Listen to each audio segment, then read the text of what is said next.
Hi everyone, my name is Yana and welcome to the Waste Not Way.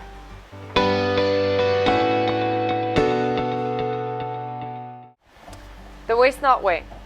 It's a channel about zero waste, but it's not just a channel about zero waste. I want to know the people behind it. I want to see how it's done different places. So what I actually did is I approached an amazing company that's in Philippe, Quebec. It's called Oneka. Oneka has been around for a long time. They're an incredible company. I fully enjoy, love their products. They do body care products such as shampoo, conditioner, face cream, lotion, body lotion, and they're just such an amazing company through and through. They do bulk, which is incredible. So they do the zero waste movement proud. They try their best. They know that nothing is perfect, and yet they always strive for perfection any way they can, in the sense that to be innovative and to be kind to everyone and to the planet.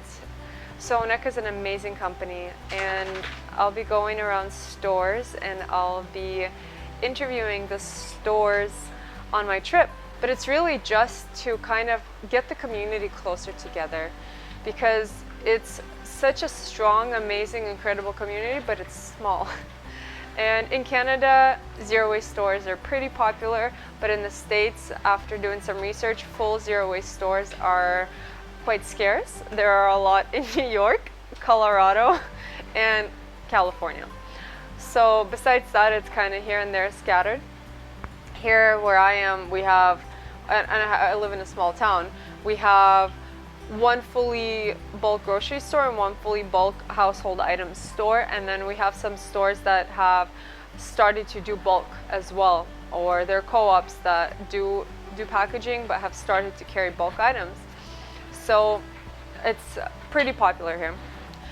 And the trip basically will involve just talking to everyone, asking them, the owners and the managers, hey, can I do a tour of your store? If you want to explain to me how come you decided to carry this product over that one, and what are some trials and tribulations that you find in everyday life of running a store like this? And I want this channel to be used as a resource for those that are starting out opening a store, that people that are interested in the lifestyle, people that, if you're from, for example, Chicago, or if you're from New York even, and you didn't even know that these exist, maybe you'll go and check out your local store, or maybe we'll just get inspired to open one. Like, that'll be literally, someone writes to me that my channel inspired them to open a bulk store. That's it, like, my life's complete.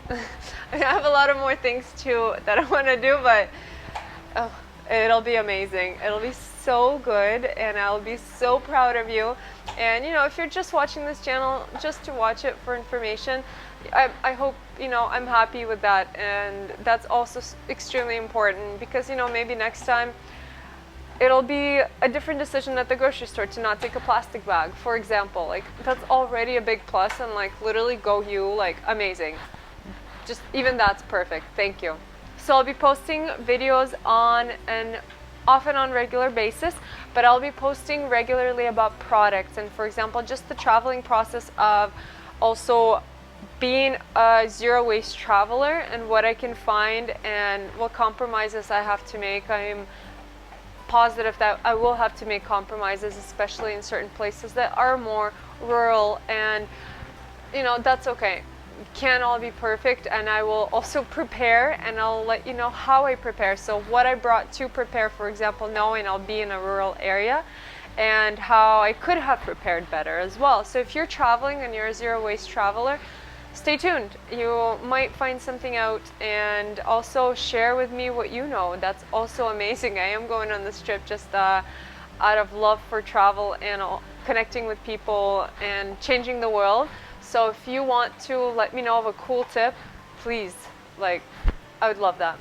And actually, to begin the journey of basically spreading the love of zero waste, I interviewed Oneka, co-founders. So Phil and Stacey, they're incredible, and they have an amazing farm in Philippe, Quebec, and you can actually go visit the boutique at Oneka. And once a year they do an open weekend basically of their farm, so people can come visit, people can come see where actually the plants are grown. They're organically grown that are in the product. And so I interviewed them because they're so awesome. So without further ado, here's their interview. So here we have Phil today, the co-founder of Oneka. How did the idea of Oneka come about? To be honest, it was really an accident. We never intended to make shampoo before it happened. We had the vision of starting a business that would have a positive impact on health and environment. But that's very broad. There's a million ways in doing that. There's probably 10 million ways in doing that. And we happened to stumble across a chemist who introduced us to the harshness of most of the products available, and he had developed formulas that were biodegradable and definitely non-toxic for people's use. So we got really excited about the idea of protecting water and removing toxins from people's bodies. That's amazing. And what was one of the first steps that you did to go forward with the idea of creating Oneka? We started the business without a business plan, which is usually not necessarily recommended. We didn't do market research. We really did our market research as we started the business. So we started calling around health food stores, hair salons, etc., and found that there was interest, and we just started. Mm-hmm. That's awesome. And when did you know that you had something amazing, that you had something special? I knew I had something amazing when I found Stacey. Oh. And then everything... My timing's perfect. Exactly. Everything changed. The day I met her, everything changed. And so that's the foundation of Oneka. But I think that working together has obviously been extremely powerful. We knew we had something special early on from people's feedbacks. Mm-hmm. We've been very sensitive to that, and we had overwhelming feedbacks really from, not that we were pleasing everybody, but we're pleasing most people from our feedback that we get, and we just knew that there was something special about the products, and so it kept us going, because there's been times where we struggled, and I think to the point where we actually questioned if we were able to make it. So people's feedbacks have been extremely nourishing for us, and in good times and times of struggle, for sure. Kind of driving force. Yeah. Mm-hmm. And how long has Oneka been around for? We started the business March 2008. So it's been 11 years. 11 years. And what is the trick to the longevity of Oneka? What is the trick to the future of Oneka? I think that the reason why we're still here today is definitely because of the passion that we have for the contribution we're trying to have through these products. And so I think we've been stubborn enough and convinced enough and passionate enough to handle the inevitable adversity. This is not unique to us. It's the reality of everybody who takes on a project, entrepreneurship. And I think one of the main reasons, probably the biggest, and we talked about this a lot, it's the fact that we did it together. In the future, I think our relationship is still very key, and of course the team, that it becomes increasingly important. I think it's about disrupting the market as well. This industry needs radical changes in terms of packaging, and we use so much plastic still today, even though we do a lot of bulk. And 40% of our business is bulk, and so I think Oneka has unique ability and definitely a unique opportunity to innovate to the point that hopefully we disrupt and really create massive improvement in the market. In terms of, that's a very broad statement, but I think starting with packaging. That's amazing. Thank you. And my last question, which is something that I'd like to ask, is how do you guys want to change the world? How do you see yourself changing the world? You kind of touched upon it already, but in the grand scheme of things, the grand vision.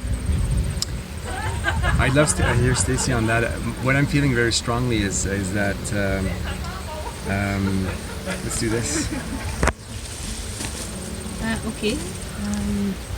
I think of the kids. Oh. We came in, we're entrepreneurs, visionaries. So we started the business with wanting to change the world.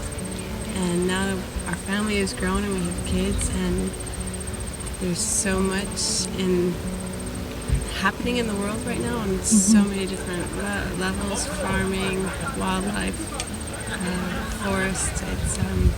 So we want to help the world for the future generations. That's amazing. And I think just from an outsider's perspective, you guys are doing an amazing job from it, really, really. You guys are really, you can see how connected you are and how much effort you're putting in. So thank you so much. Thank you. Yeah. Any cool additions? That, yeah, for me, the change that we want to make isn't necessarily external. It's probably more internal. We've been learning a lot from Carol Sanford with the regenerative business cohort, and to me at this point it's really about changing how we are systemically, because sometimes we focus on a lot of on external changes, but really underneath we're the same people. We're still scared, and we're still acting with anxiety and etc., and which leads to just bad design decisions. And so what I would add to what you said or complemented in their kids is to show them and become more courageous, and that's, what does that mean? It means is to have the courage to act from love rather than fear. And I think one of the biggest issues in the world right now is most people act out of fear in all of its million forms. It leads to violence. It leads to just to over competition. Competition's healthy if we're all evolving, but when it's about you or me, or if I win, you lose, because we're all scared and we're playing. And so I'm speaking from my perspective, where I feel that in myself, this tendency to be fearful and my daughter's waking up. I gotta run. Yeah. Thank you, Stacey. Thank you, Stacey. Thank you. Bye. Bye. Thank you, Stacey. So yeah, acting out of courage, having more courage, the subtle courage, not the courage where we see people jumping in fires. I'm talking about in the dark. What motivates us, and do we let fear make our decisions, or do we actually have the courage to step in and be vulnerable and be authentic, and have the courage to be ourselves, and trust that will actually be enough and provide for everything we want.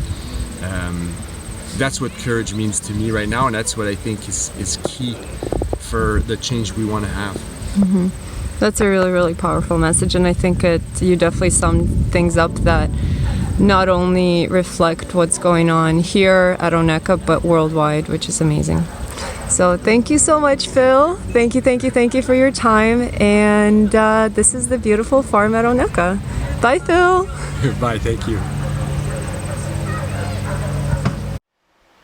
Thank you so much for watching the video, the interview. I really hope you enjoyed watching it as much as I enjoyed taping it and being involved in it. Phil and Stacey are really, truly incredible people. They're just kind and they're gracious, and just like I said, just only respect for them. And they touched upon so many points in the interview that I thought were relevant, not only to the world of zero waste or the world of body care, but to the human world in general, and both of them gave an incredible, deep answer for all of my questions, which was so amazing, and I thank them so much, and I hope you enjoyed the interview.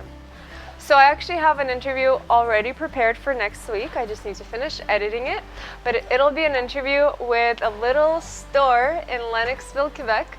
It's by a woman entrepreneur. She's amazing, so sweet, so kind, and she's not exactly zero waste, and that's why I wanted to interview her, and you'll see what I mean next week. Thank you.